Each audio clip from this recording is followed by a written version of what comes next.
ఇప్పుడే ఎన్గోల్డ్ బయర్స్ కి కాల్ చేయండి. మీ తాకట్టు బంగారం కష్టాలకి గుడ్ బై చెప్పండి. పర్వాలేదులే, భగవంతుడు చల్లగా చూసుంటే శోభనం గదిలో నీ కొంగుముడి విప్పాల్సిన వాణ్ణి. డబ్బుందని రామన్నని పెళ్లి చేసుకున్నావు కదా. భిక్షపతి, నేను వదిన్ని కళ్ళు పోతాయా? పోనీ, నిన్ను అనుభవించాక కళ్ళేమిటి? ప్రాణం పోయినా పర్వాలేదు. ఏంట్రా, ఏం చేస్తున్నావు ఇక్కడ? ఏం లేదు నాన్న, పాలేమన్నా ఉంటే ఒక బిందెడివ్వు, నేను కూడా శివలింగం మీద పోస్తాను అంటే నోర్మి అంటుంది. మూసా పోస్తాను వదినా. ఏమా, వాడేమన్నా వాగాడా?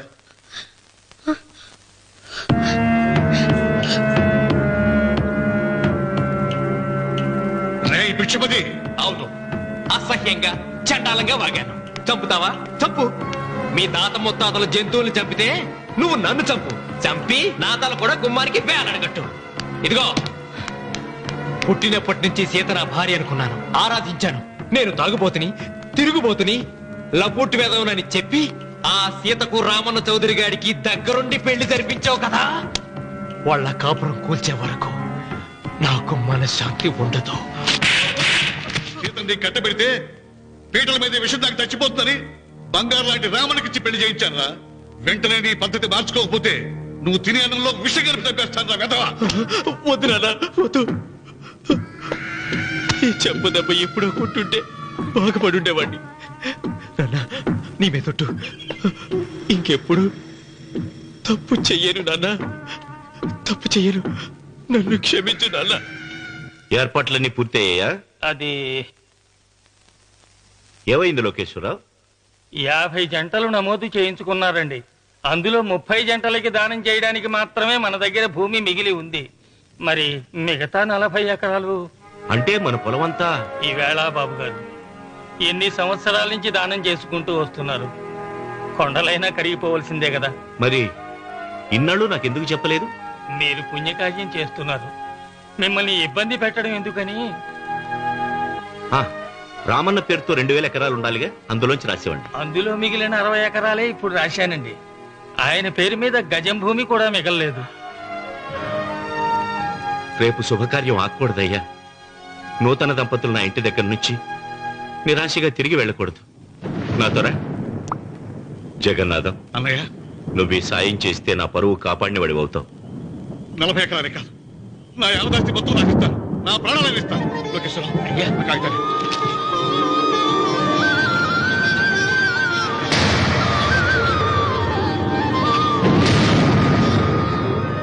మీ కుటుంబం 10 కాళ్ళ పాటు చల్లగా ఉండాలయ్యా.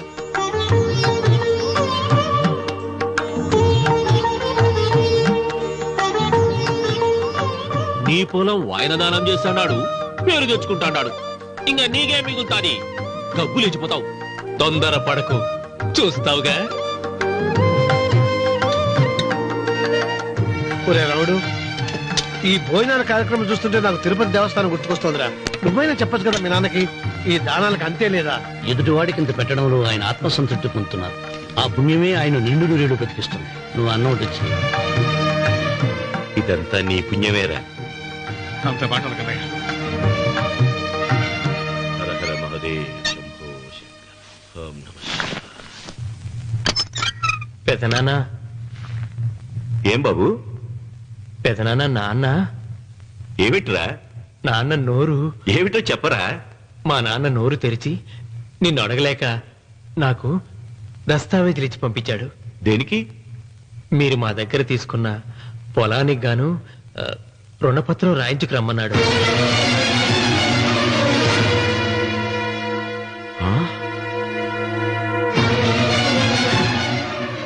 నా తమ్ముడు రుణపత్రం అడిగాడు. అయ్యో, సంతకం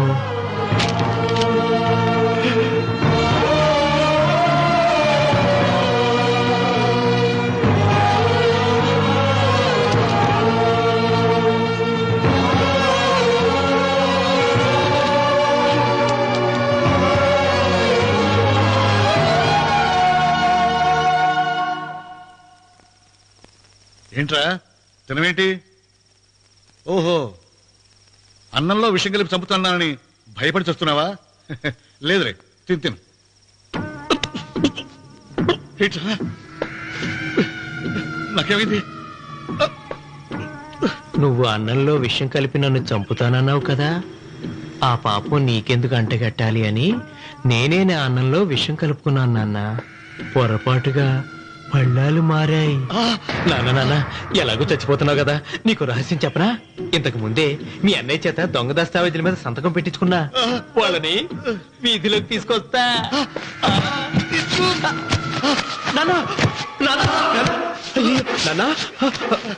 ఈ రేతో నీకు చెప్పాక నేను ఎందుకు బతికిస్తాను?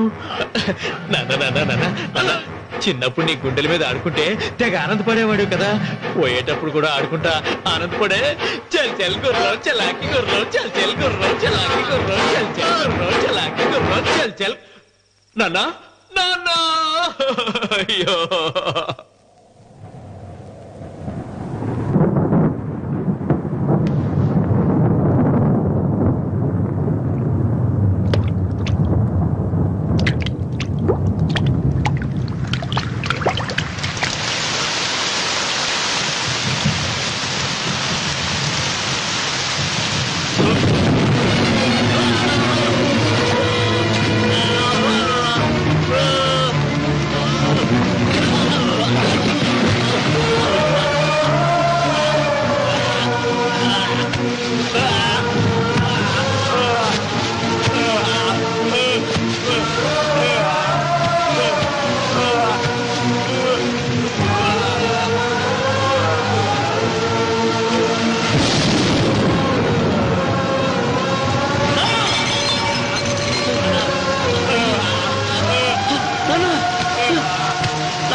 తొందరగా పోయి